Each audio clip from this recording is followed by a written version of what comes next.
I was going to say good morning, but how about good morning or good afternoon, depending on where you're joining us from around the world. My name is Jim Reese. I'll be your moderator for this presentation today. Basically, we're going to do about 20 minutes of with the presentation and try to leave 10 minutes for questions so that we can stay within our 30-minute time limit. So let's go ahead and get started. Neil, welcome. Everyone, this is Neil Sahota, and he's going to be presenting today for us. So I hope you all enjoy it. Thanks, Jim. Great to be here, everybody. Let's get started so we can save some time for questions. So we're talking about AI in the game. So how is AI really revolutionizing sport from an athlete, coach, team, league standpoint regarding player development, health, and peak performance? And I thought I would start by going back about 10 years ago. So being part of the original IBM Watson team back in those days, one of the people I actually worked with was Serena Williams. And so she was one of the first athletes actually to try and take a look at what AI could do for her. And so in working with her, there were actually four areas we started focused on. The first thoughts were actually, could AI help me with fan engagement? I mean, the simple answer is yes, whole different story. I know a lot of teams, athletes are looking at that. But there's some powerful tools to connect better with fans. Seeing some of the things that we're doing there, she asked us, wow, if we can do this, can this help me with actually, S by Serena, my fashion line? And we're going, of course, again, yes, did some work, including, AI helping with some of the design work. But that got her kind of thinking, saying, if it's helping with these things, could it actually help me with my game? Right? And so we started talking about some of the things that she was doing. There were two pieces of low-hanging fruit that we could actually exploit AI for her. One was actually match preparation.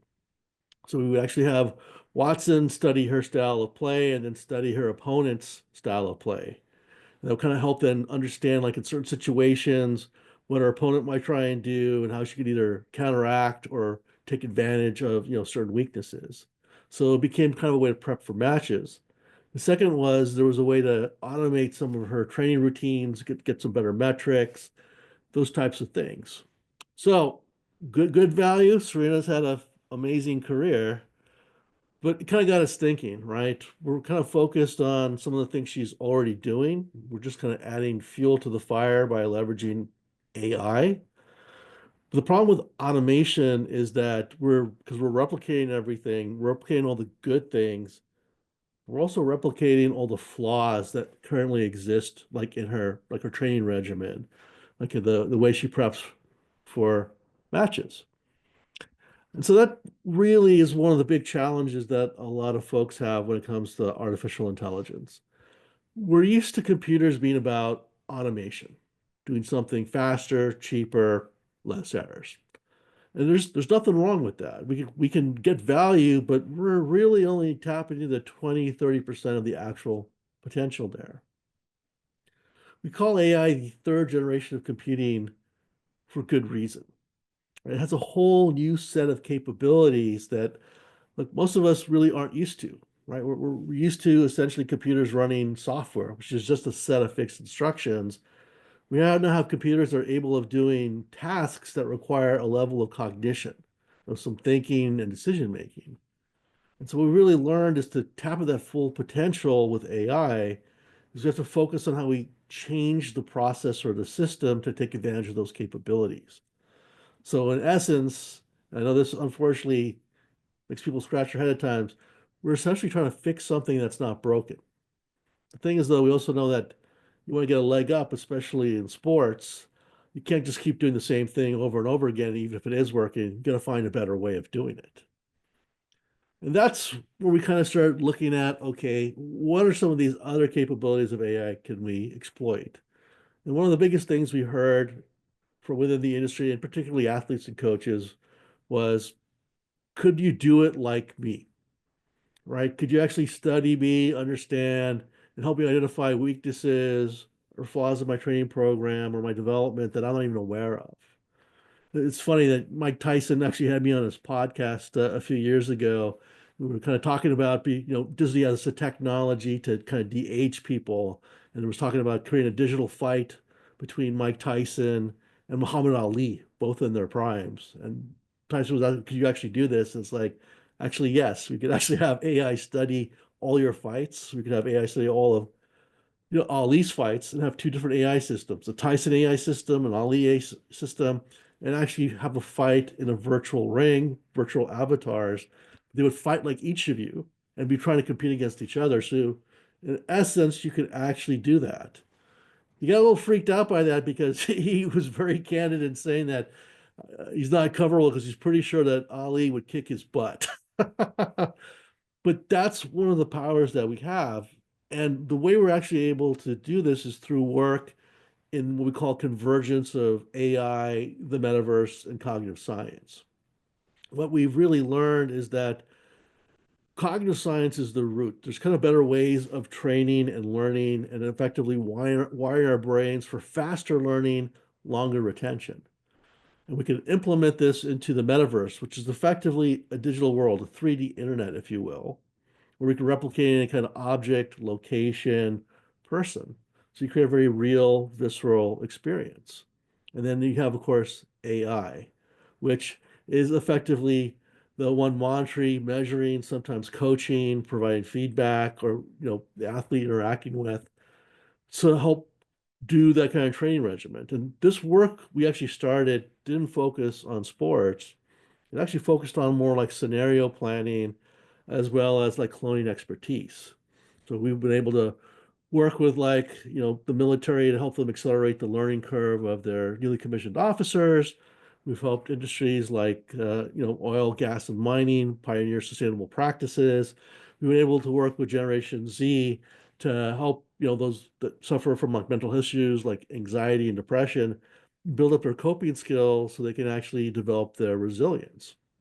And through this work, we had some teams approach out and say like, huh, could we use this for like kind of game scenario planning? Like there's one NBA team, I can't mention which one, that is now using some of this stuff to look at like what spots on the floor should players be in certain situations that would maximize their chance of making a shot. And so they're, thanks to AI, they're literally exploring millions of variants on that to find kind of the optimal thing based on the players, their skills, their talents. Now, you got more people now taking a look at this going, there's a lot of strong capabilities here. What else can we do? And one of them is the NFL. So, they're starting to take a look at this. There's a lot of investment in, player development as well as concern around the safety and those practices, particularly on concussions. And so they started thinking about this and working with great people, including like AWS. They developed the digital athlete program. So I'm going to play it's a very short video clip here, but it'll give you a sense of what they're doing and how this actually works. In the NFL, the game is constantly evolving, and so are ways to better protect players. Powered by AWS, the NFL created the Digital Athlete, an injury prediction tool. By analyzing millions of data points generated by a player's every move, AWS AI and machine learning are helping to identify when players may be at an increased risk of injury, enabling teams to develop individualized training and recovery regimens. The NFL is focused on the health and safety of every player. It's a key to building a better game. All right. So a little flavor of what they're doing there. And this is, I think, very, very powerful in that, as we heard, AI is literally measuring millions of data points with every slightest move. And you can see some of the graphics there of what's going on. But this has been huge for the NFL and trying to understand, okay, what's happening, how are players moving, what are some injury risks, how are some ways they can improve the game, to a pretty amazing standpoint. So I want to kind of dive more into this because they're not the only ones, but they're really the first ones to kind of pioneer this. And that whether it's, soccer, or European football, or whether it's basketball or even baseball, we're now analyzing with AI, and we can take and actually replicate this using that combination of cognitive science, the metaverse, and AI, and create different kinds of game scenarios based on players' actual movements from games. So we create kind of all kinds of scenarios, and we can kind of see, okay, like what's the angle of their foot? How much strength are they actually using when they kick? What's their body actually shape? Are they actually in good form, or are they at risk of tearing something? Basketball, they can actually now, thanks to AI, estimate the strength, the power when a player actually like even dunks the ball.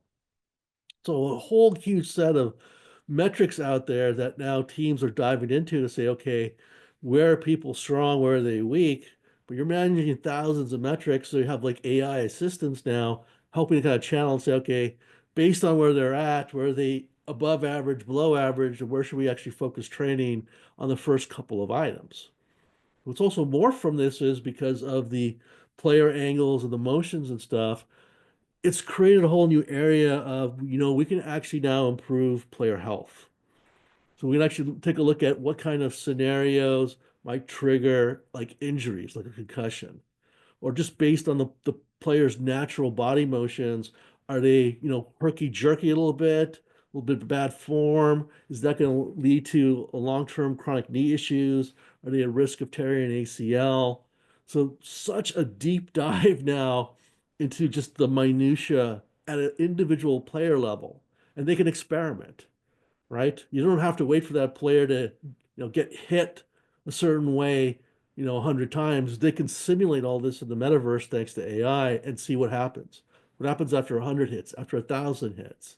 If they're keep like a running back keeps cutting corners all the time, are they, are they potentially increasing their risk of injury to their hips or their ankles?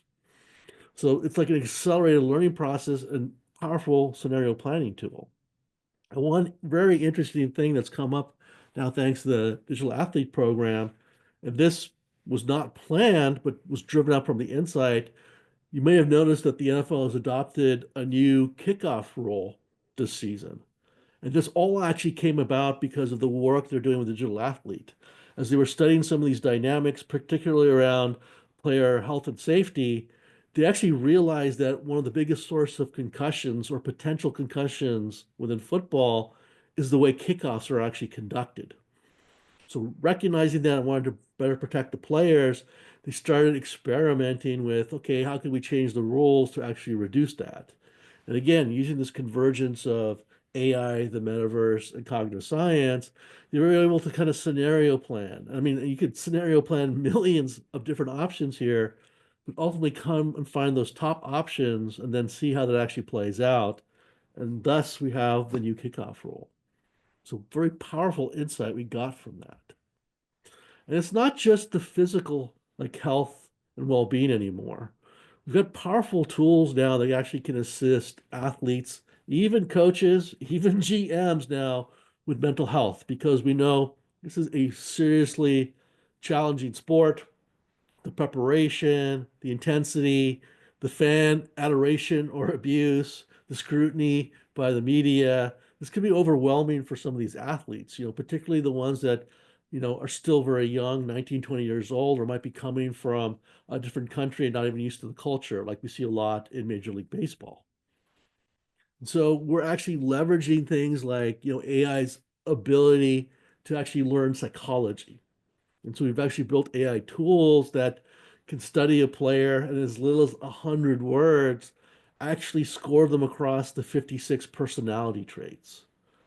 And so that gives us a very good insight. And from that, we can understand the way the player best learns, right? So just more than like audio, visual, or hands-on, but what's really going to help better connect? What's the best kind of training approach, learning approach that resonates with that specific player? We can kind of understand their hobbies, their interests, how even to help the coaches, the GMs, to speak that individual player in a way that actually resonates better. So help understand the language and the channels and the incentives to use for each one to maximize their engagement. Now I know what you're thinking. Neil, this sounds great. I'm glad, companies like AWS and all that are helping out, but I'm not a technologist, right? I got to wait for all these guys to build the tools for me. Well, let me ask you this question. Would you let Elon Musk perform open heart surgery on you? would you let Mark Zuckerberg, coach your favorite NFL team? Right? Most of you are probably shaking your heads or maybe chuckling. And the reason is we're like, hey, we know they don't really have the knowledge and expertise to do that, right? We really wouldn't ask them to do it, maybe let alone trust them. That's also the thing when it comes to AI, right? Why are we counting on, again, people like Elon or Mark to build the tools? What we found is the most successful AI tools are built by domain experts. They're built by athletes and coaches and teams and leagues. And yeah, you need to understand the capabilities, but you have to understand what you want to try and do first, where the area of the problem, unlock the opportunity, and then you can partner up with a technologist to help them understand what capabilities can you leverage to actually build that solution. So, it wasn't like AWS just came in and said like, hey, we got this idea for digital athlete program for the NFL. The NFL's looking at like a lot of the work that we've done and said, huh, could we create digital twins of the athletes and see their emotions and run all these scenarios? And the simple answer is yes. But as we can see, they learned there's a lot more. They're just trying to see the insights from coming from all that. The other thing we got to be very careful of is we tend to have these blinders. So we have trouble unlocking ideas and value from AI because one, we don't believe it's possible. We always think about like, well, how can AI coach someone? How can it help coach a player, not replace the coaches? Or how can it help a coach or a GM communicate better with the team or the managers, right? These are the realms of people. Well, as we saw just, through the use of psychology and other sciences like neurolinguistics, there's a little helper we can build that AI can assist people with that. And because we don't believe it's possible, we never consider the opportunity. Or we run into the bus of we don't believe AI can do it better than us. And so we don't even try. And I want to really harp on this for a second because it's not that can AI do it better than us. We're moving in a time of what we call hyperchange. We're experiencing 100 years worth of change in 10 years. And so everyone wonders what the future of work is going to be. It's what we call hybrid intelligence.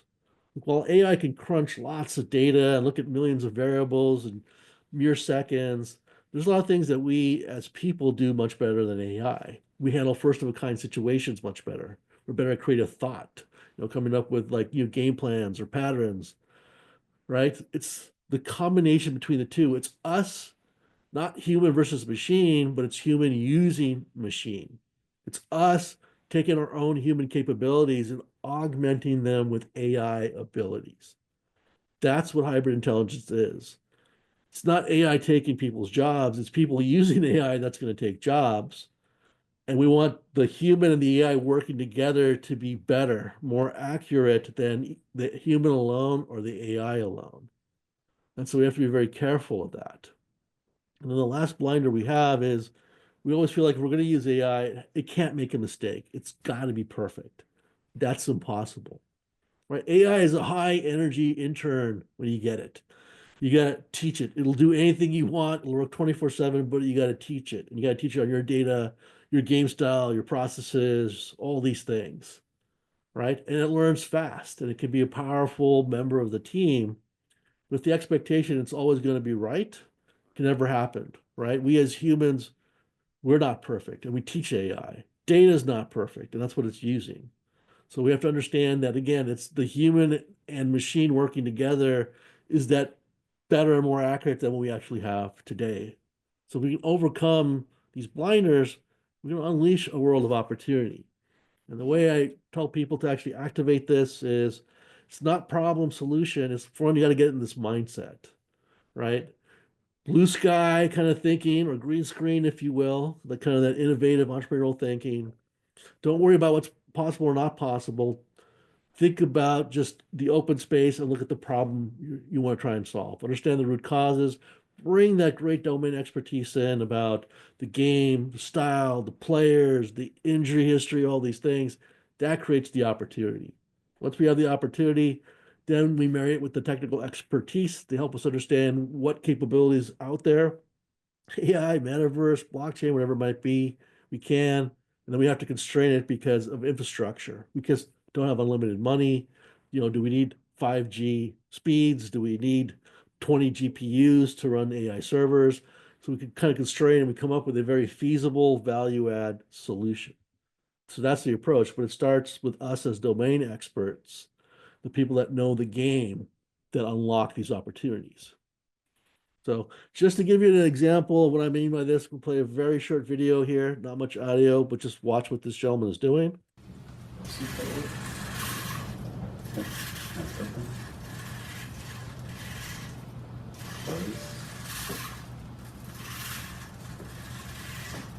Cool. You want to do some wrist movement? Sure. You notice that somehow he's controlling that with his mind?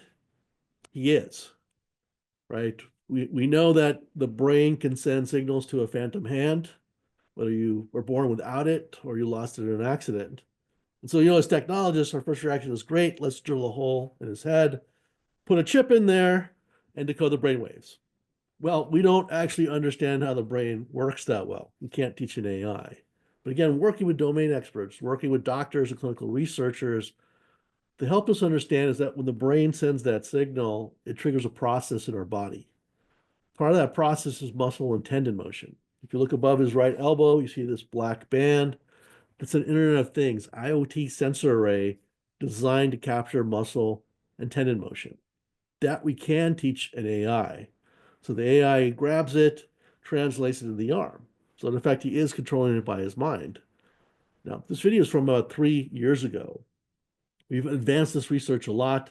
Today, this gentleman, now he can shake hands, he drinks coffee with his robotic arm, he even plays tennis with a robotic arm. So it's a whole new way, different way of restoring mobility. However, we've been able to expand on this in the sports world because now we realize, well, we can capture all these slightest muscle tendon motions, degree turns, potential ligament motion and damage that we've expanded all this work. So when you hear like the NFL, tracking millions of variables with every motion of an athlete, of a player, this is what is now happening, right? And we've gotten so good now that we don't necessarily need an IoT sensor array. We can actually pick this up from visual clues. So we can actually take actual game footage and use that now as data sources. So that's how rapidly things are advancing.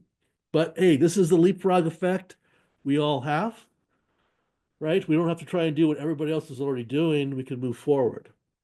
That's why when you look at the upcoming future, where the big use cases, it's becoming more about predictive injury and prevention. So before injuries even happen, looking at the athlete and saying, okay, what are they at risk for based on their style of play and motion and the sport and the coach's style? Are they likely to tear an ACL? And can we change the training regimen to help reduce that risk? More things around custom cognitive and mental health. So better ways of actually training athletes and building up their resilience. Of course, looking at dynamic recovery nutrition, looking at kind of genomics and metabolism to figure out optimal diets for each player. Load management, what are the better rest schedules? How do we manage that? And of course, more work on concussions, real-time monitoring and detection, if as it happens and what we do after it happens. And since I started 10 years ago, I thought a little speculative look 10 years from now. I mean, we're going to be looking at real-time biomechanical correction. We'll probably have ingestibles that AI is studying our metabolism, our biochemistry, muscle damage, all these things in real time, even as we're playing the game. Similar for mental resistance, so first physical, second mental. Looking at genomic and biomarker information so we can actually create a very strong baseline, see slice deviations, so we can see early detection of injury, illness, or disease. Using more developed AI immersive partners, like everyone essentially having their own AI avatar as a coach anytime they can access. And of course, looking at ways that we can actually monitor, not just for concussions, but track brainwaves and patterns to see, when a concussion might start taking place as soon as the impact actually happens. So I know that was quick, but I wanted to save some time for some questions. This is in case I can't get time for your question or you want to talk to me outside of this webinar. This is my contact information. There are also some links over here for some good resources to learn more about AI, particularly in sports. There is a contact form on my website. Go ahead, take a picture of this if you like. If you want to scan that QR code and take 10 seconds to leave me some quick feedback, that's always appreciated. But, let's take some questions here. Neil, that's perfect timing. Thank you for that. Is just absolutely fascinating. So, anyone? I don't see any questions in the chat. Anyone here have any questions for Neil?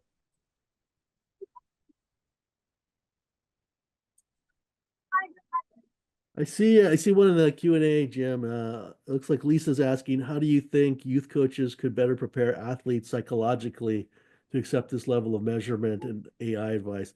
That's a great question, Lisa. There's some work we're actually doing with mental health therapists, ones that particularly worked with preteens and teens that suffer from depression and anxiety. And we're kind of taking a look at some of these kind of pressure situations and working with them. We're trying to understand what the triggers might be. And so if we can understand the triggers, working with the coaches, could we create like kind of again this immersive environment similar to the NFL digital athlete, but one where they can actually go and interact, that they can actually go through some of these scenarios in the safe space, try things or not try anything, but over time develop those coping skills. So it's a bit of investment to infrastructure. You don't necessarily need anything more than a computer or tablet screen, but because of the age group, there's just a lot of concern on how to best handle that.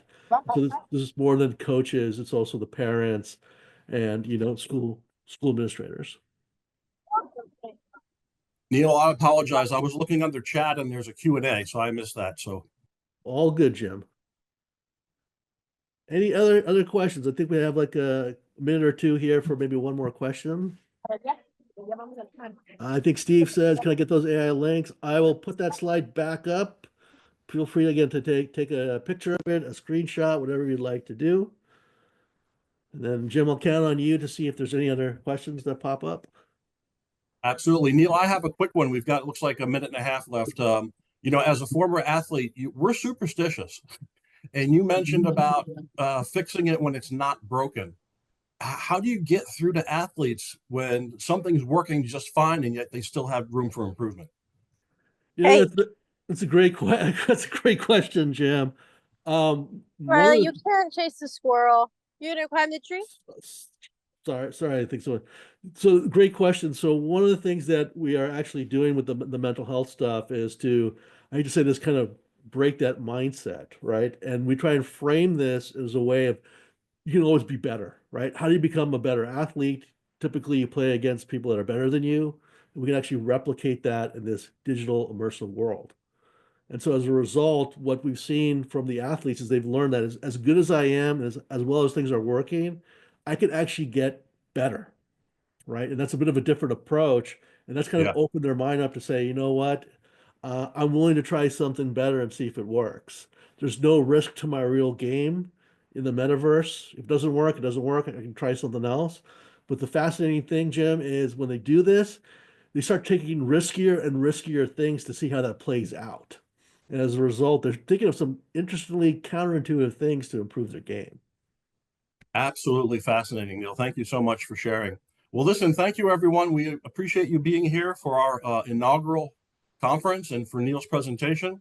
If you have any, I'm going to stay on the chat and the Q&A here in case there are any additional questions for Neil. Neil, thank you so much. We really enjoyed having you today. My pleasure. Thank you, everybody. Thanks, everyone.